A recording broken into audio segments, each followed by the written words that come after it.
После Виничка елегија и Брегалничка рапсодија, двата музички албуми на Борче Ристов, сплет од македонски ора на кларинет и саксафон, музичката архива на Виница од синоќа е побогата уште со еден нов музички проект, нови 10 ора на гитара.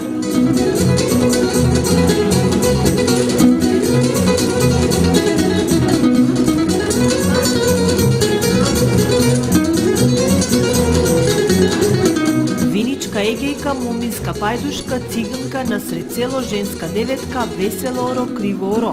Ора во кој тапанот го нема, само жиците на гитарата, или како што истакна авторот Славко Ѓоргиев, да се чуе звукот на фламенкото на гитара.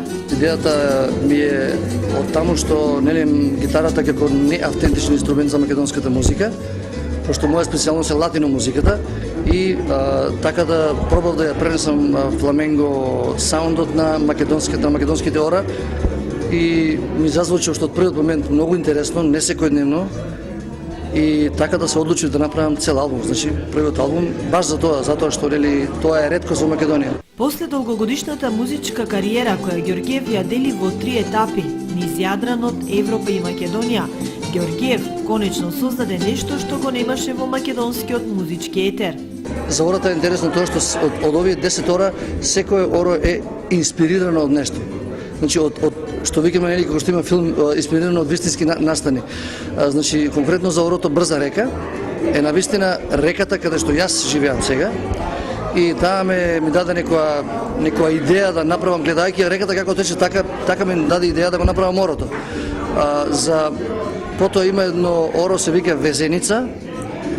Ние кога гледаме некој кога игра фудбал, што велиме, викаме види овој везен или така и затоа брзо оро, интересно динамично оро и затоа го крсти Везеница. Ѓоргиев зад себе го има богатото искуство со турнеите на Тоше Проески, настапот на фестивалот Цветници во дует со Анета Наковска, а моментално е раководител на музичко-сценската дејност во Домот на културата Тошо Арсов, каде ја води школата за гитара. Но овој музички албум е правенчето, почеток на неговите музички проекти на границата од честата деценија од животот.